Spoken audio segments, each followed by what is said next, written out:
day, Luzon, Visayas, and Mindanao. I am Isabella Gahit, and I'll be your host for the day.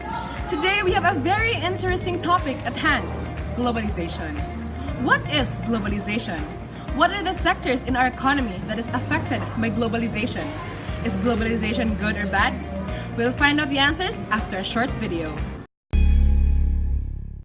Let's start from the beginning with the background to globalization.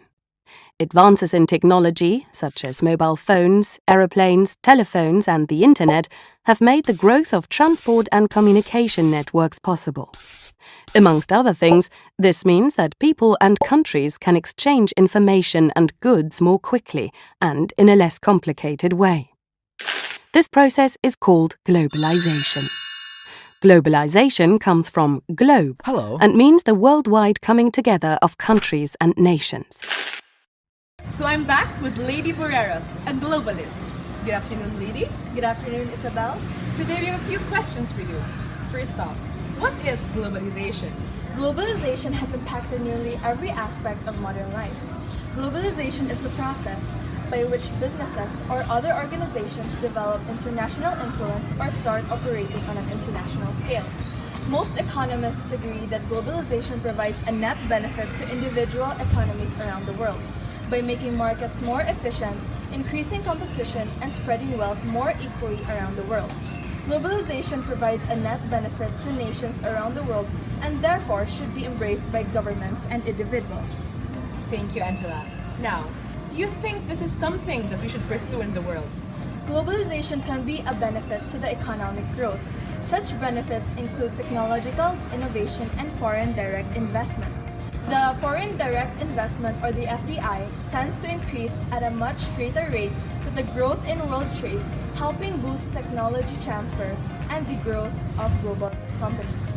Globalization enables large companies to realize economies of scale that reduce price and costs, which in turn supports further economic growth. Although this may hurt small businesses attempting to compete domestically, there are a handful of benefits. Globalization can also bring a few risks that include interdependence between nations and national sovereignty. Thank you. Thank you for your time, Ms. Angela. Thank you. Now we have Nuria Yildi, a nationalist. Good afternoon, Nuria. Good afternoon, Isabel. Would you mind answering us for today? No problem. Great. Now, would you please tell me what are the different sectors in our economy that are affected by globalization? We have the agriculture sector, the industrial sector, the service sector, the informal sector, and international trade. That's a lot. Let's focus on the agricultural sector. Would you mind expanding more about it? The agriculture sector comprises establishments primarily engaged in growing crops, raising animals, and harvesting fish and other animals from a farm, ranch, or their natural habitats.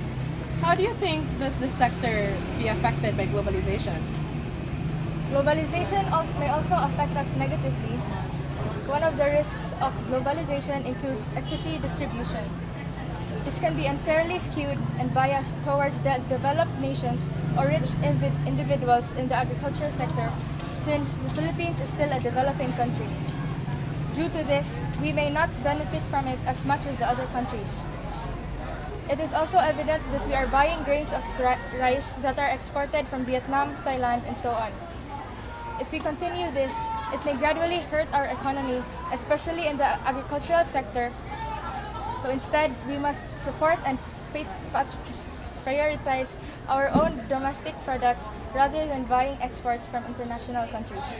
Thank you for your time, Nuria. It's nice to have you with us today. Good afternoon, Isabel. I'm glad to be here. So, as governor, how does globalization affect the people and the government? Globalization can greatly enhance the role of agriculture as an engine of growth in low-income countries. It is agricultural growth that reduces poverty, and agriculture's impact is dependent on growth rates that are considerably higher than population growth rates. The latter are indirect, working with their impact in the demand for rural non-tradables that occupy a high proportion of total labor force and the bulk of the poor, food insecure. Another positive impact of globalization in developing countries is an increase in standard of living.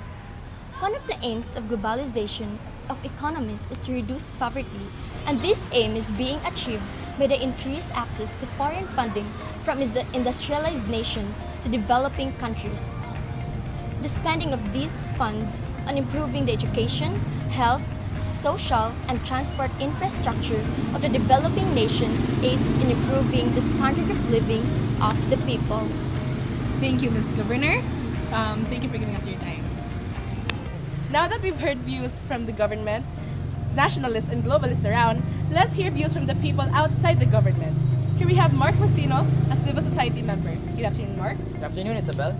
So, how do members of the civil society see this topic?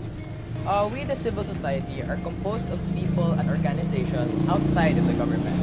We see globalization as something we can use to our advantage. Since the 1980s, non-governmental organizations have emerged as an important force of the world stage, working to democratize decision-making processes, protect human rights, and provide essential services to the most needy.